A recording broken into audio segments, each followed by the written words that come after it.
Assalamualaikum warahmatullahi wabarakatuh. Eh, untuk pembahasan topik kali ini telah bersama kita semua. Saya Mutmain Ahmad, terus ada Jordi, terus ada Akbar, terus ada Andini Swatun, dan ada Mirna Yunita. Untuk topik pembahasan kita kali ini adalah membahas salah satu core value ASN, yakni kompeten. Nah, alasan kenapa ASN harus memiliki sifat kompeten ini didasari oleh adanya uh, arus globalisasi di mana ada istilahnya namanya VUCA. VUCA itu merupakan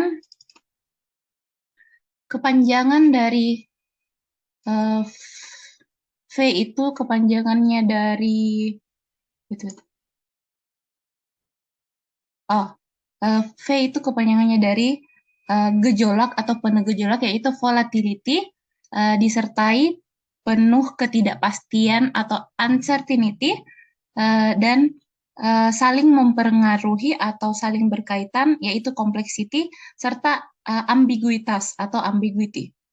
Nah, faktor VUCA ini menuntut ekosistem organisasi terintegrasi dengan berbasis pada kombinasi kemampuan teknikal dan generik, di mana setiap ASN dapat beradaptasi dengan dinamika perubahan lingkungan dan tuntutan masa depan pekerjaan. Berlandaskan pada VUCA Word ini, maka Permenpan RB Peraturan Permenpan RB nomor 25 tahun 2022 tanggal 1 Mei 2020 tentang roadmap reformasi birokrasi tahun 2022 sampai 2024 itu mencanangkan bahwa pelibatan masyarakat dalam proses penentuan kebijakan dari publik telah menjadi orientasi penyelenggaraan pemerintahan saat ini. Untuk mengatasi adanya VUCA ini, maka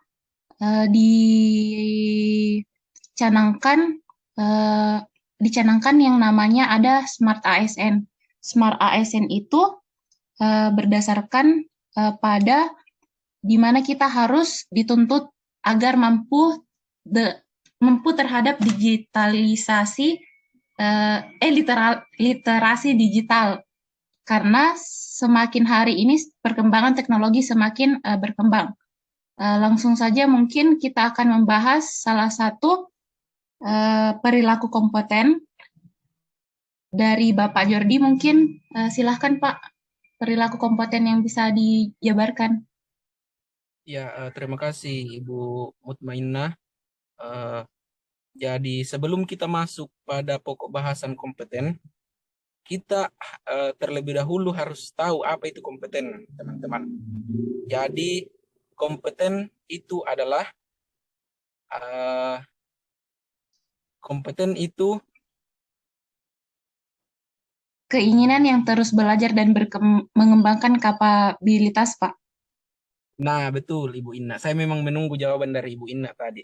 Meningkatkan kompetensi diri untuk menjawab tantangan yang selalu berubah adalah sebuah keniscayaan, sudah seperti yang Ibu Inna katakan tadi, bagi seorang ASN. Nah, terus masuk dalam bahasan materi kompeten ini, ada beberapa aspek yang sebenarnya bisa kita angkat. Tapi saya hanya akan fokus kepada berkinerja dan berakhlak. Jadi saya ingin bercerita sedikit. Di kantor saya itu ada salah satu role model yang sangat saya kagumi.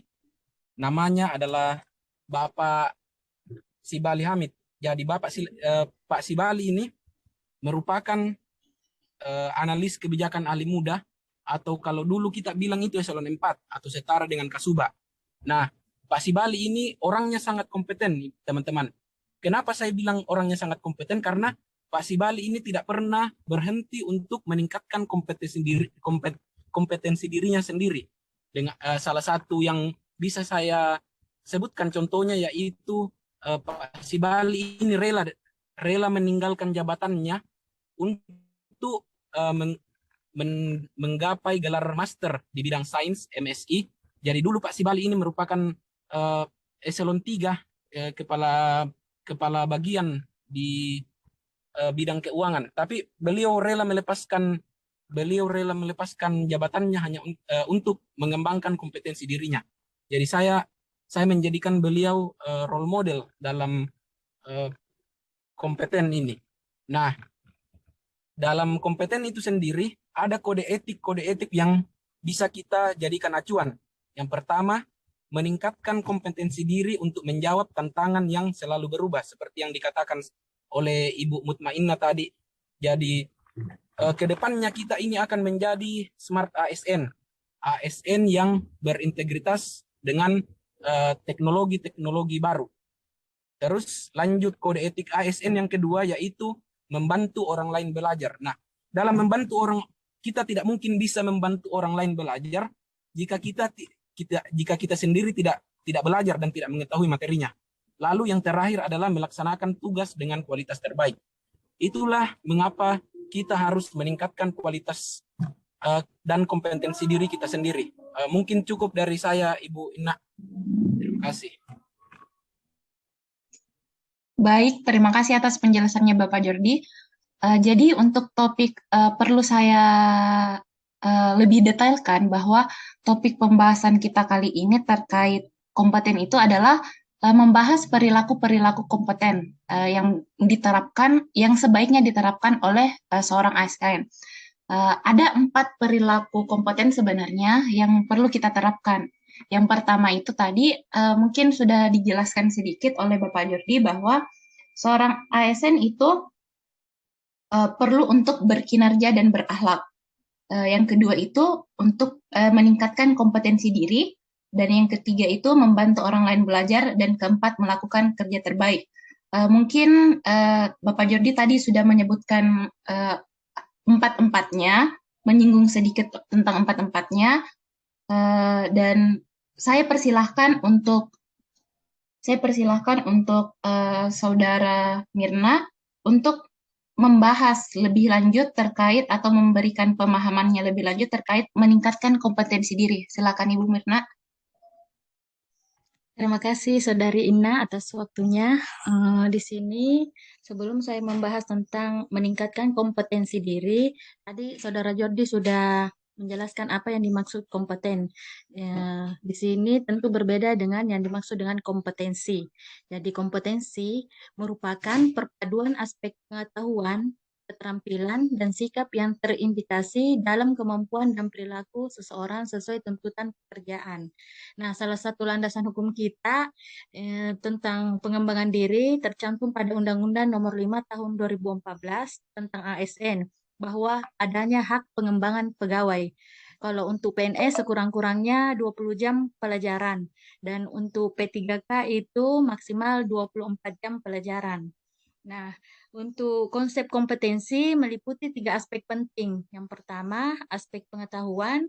Yang kedua, aspek keterampilan. Yang ketiga, aspek sikap yang diperlukan dalam pelaksanaan pekerjaan. Nah, dalam ketiga aspek itu tentu kita harus senantiasa melakukan yang namanya pengembangan, melakukan yang namanya kalau istilahnya kalau di aplikasi itu di-upgrade ya. Kalau aplikasi tidak di-upgrade ya bisa jadi loading atau tidak ada fasilitas fitur-fitur yang mempermudah. Nah, kalau tidak di-upgrade, begitupun dengan kita manusia, ketika kita tidak mengembangkan diri, tentunya banyak hal ketertinggalan yang terjadi pada kompetensi. Pengembangan kompetensi itu terbagi lagi menjadi 2. Yang pertama itu melalui pendidikan, contohnya itu misalnya pendidikan formal. Ini biasanya dilakukan dengan cara pemberian tugas belajar. Tujuannya memenuhi kebutuhan standar kompetensi jabatan dan pengembangan karir. Kalau untuk pelatihan sendiri terbagi menjadi 2, yaitu klasikal dan non-klasikal. Untuk pembelajaran klasikal itu misalnya mengikuti pelatihan, seminar, kursus, dan penataran. Kalau non-klasikal, misalnya melalui e-learning, bimbingan di tempat kerja, pelatihan jarak jauh, magang, dan pertukaran antara PNS dengan pegawai swasta. Mungkin seperti itu yang bisa saya sampaikan, Saudari Inna. Terima kasih.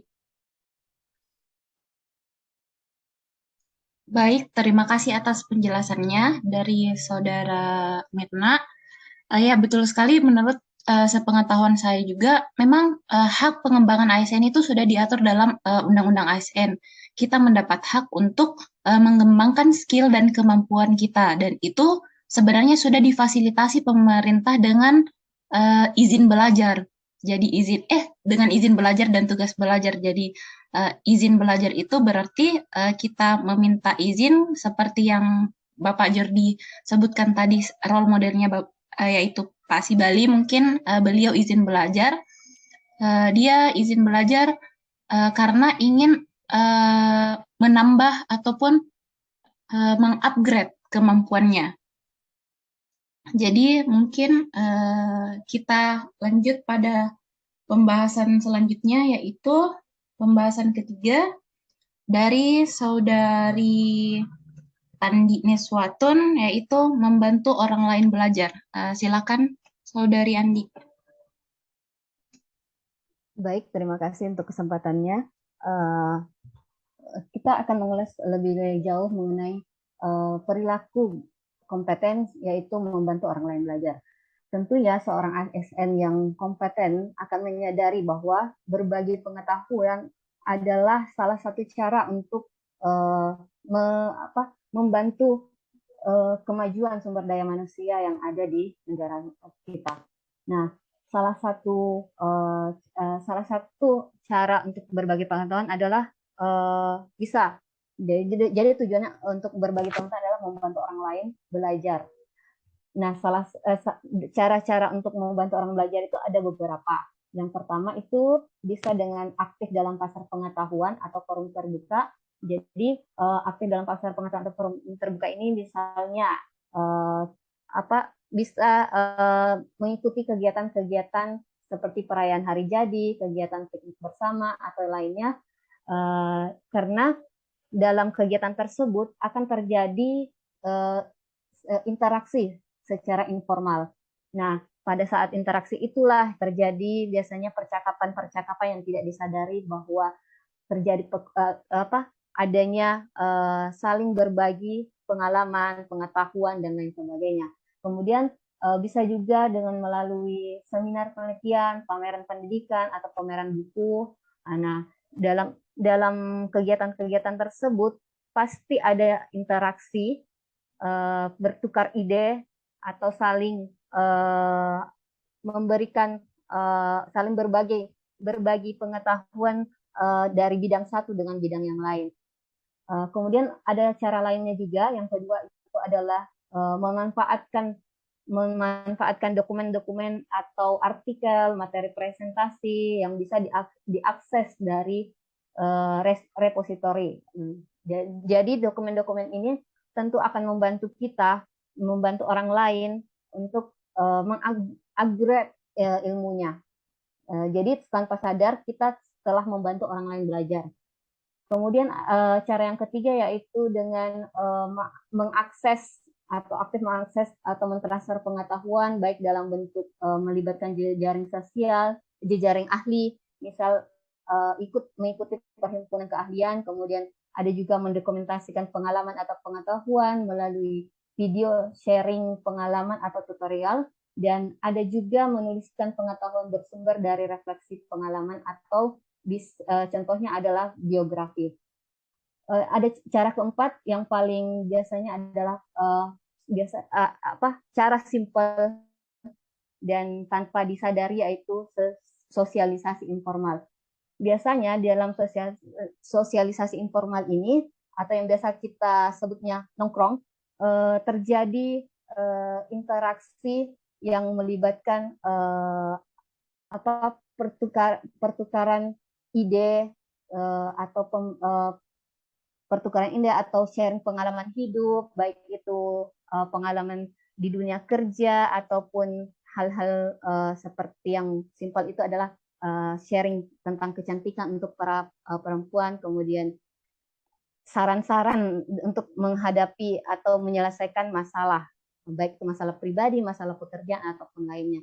Nah, biasanya sosialisasi informal ini adalah bentuk atau cara membantu orang lain belajar yang paling besar perannya. Jadi suatu apa? Jadi untuk sosialisasi informal ini bisa terjadi dalam baik itu dalam kegiatan aktif dalam pasar pengetahuan maupun sharing-sharing pengalaman itu bisa masuk gitu. Jadi ini adalah cara-cara bentuk membantu orang lain dalam belajar seperti itu. Saya kembalikan kepada moderator. Terima kasih. Baik, terima kasih atas penjelasannya dari Saudari Niswatun. Ya, benar sekali. Dengan kita men-sharing atau berbagi ilmu pengetahuan itu sebenarnya bukan berarti ilmu yang kita dapatkan itu berkurang, akan tetapi dengan kita sharing itu malah ilmu kita akan bertambah. Karena terkadang kita kalau sharing pengetahuan ataupun pengalaman itu pasti akan selalu dapat feedback dari orang yang kita temani sharing. Jadi di situ bukan hanya kita yang berbagi, melainkan kita juga dibagi pengetahuan dan pengalaman oleh teman kita tersebut. Oke, selanjutnya pembicara selanjutnya adalah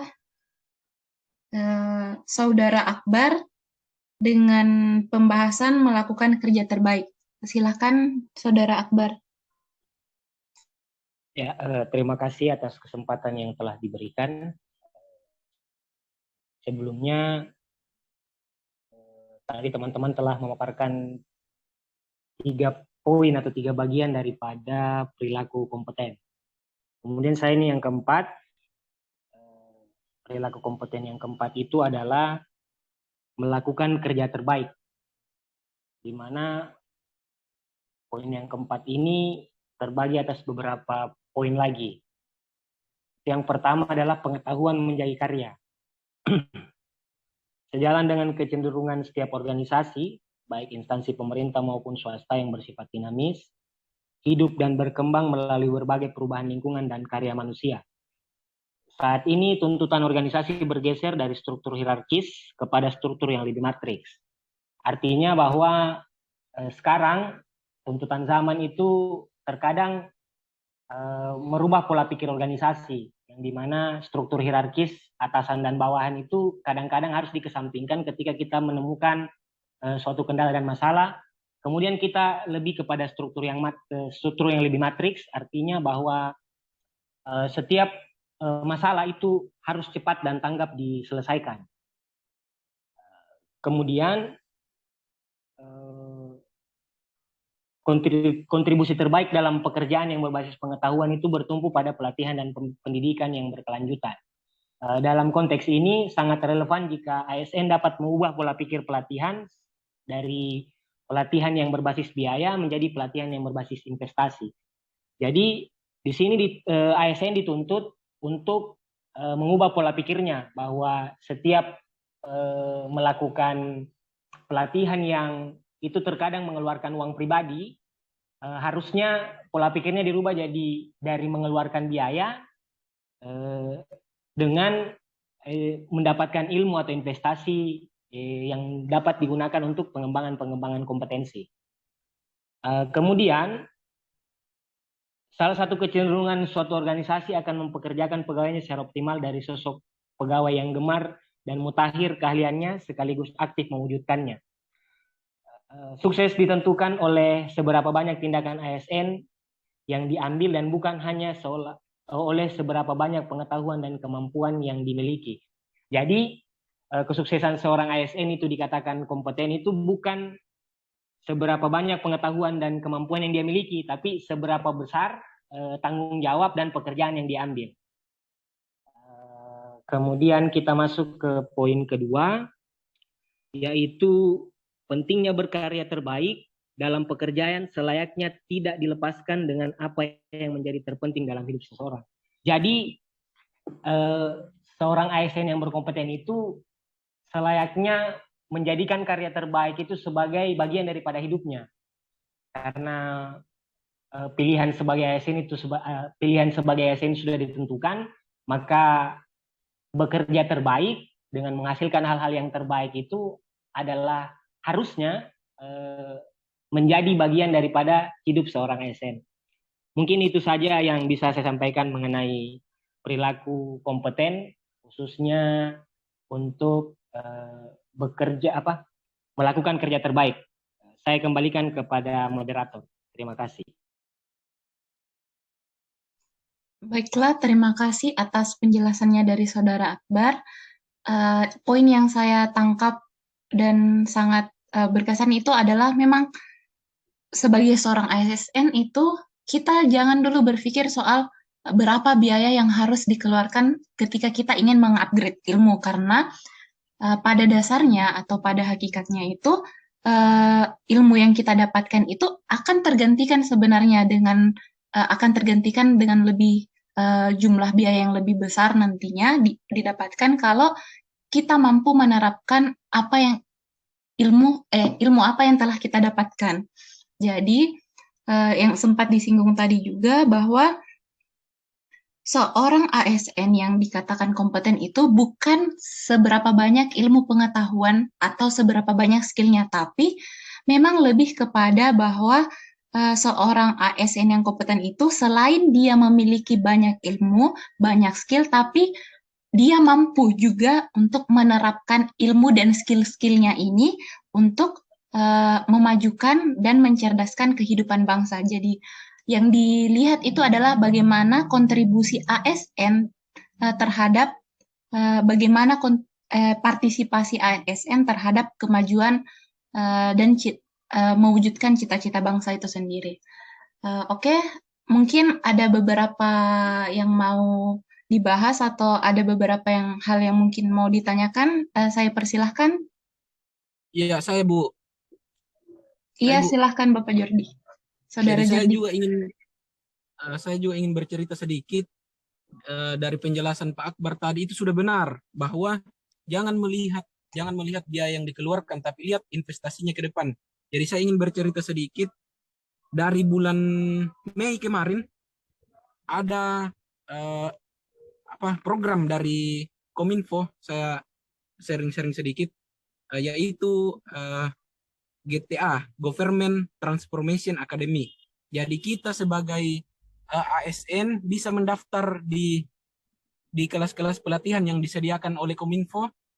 Contohnya saya kemarin di bulan Mei itu ikut di Junior Officer Operator. Terus di bulan Mei, Juni saya ikut di kelas analis kota cerdas. Lalu bulan Juli kemarin saya ikut di manajemen risiko berbasis elektronik SPBE. Jadi itu semuanya teman-teman gratis. Ibu-ibu, bapak-bapak gratis bisa daftar. Saya lihat untuk Ibu Mutmainnah dan Pak Akbar itu ada namanya pelatihan manajemen proyek. Jadi saya sarankan untuk mendaftar juga. Ya, sekian sharing-sharing dari saya. Terima kasih Ibu Mutmainnah. Baik, terima kasih banyak Bapak Jordi atas sharing-sharingnya. Mungkin kalau ada informasi jadwal pelatihan selanjutnya bisa diinfokan Saudara Jordi ya. Misalnya supaya kita bisa juga ikut. Jadi jadi Saudara Jordi ini sudah sangat memperlihatkan dan mengaplikasikan bagaimana seorang ASN itu harus berperilaku kompeten. Dia selalu mengupgrade skill-nya dengan mengikuti pelatihan-pelatihan. Ya, mungkin ada tambahan atau bagaimana? Saya persilahkan.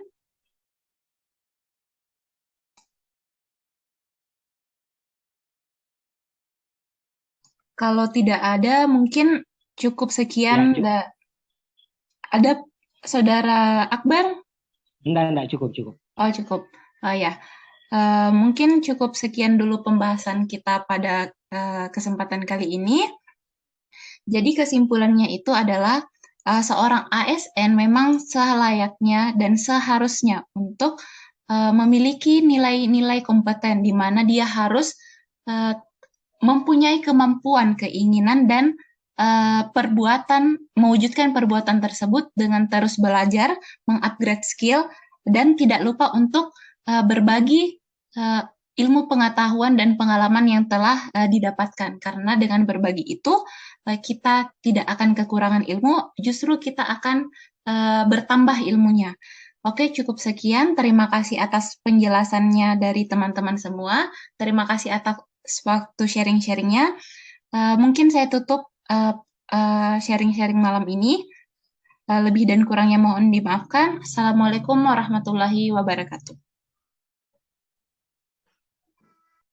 Waalaikumsalam warahmatullahi wabarakatuh. Waalaikumsalam warahmatullahi wabarakatuh.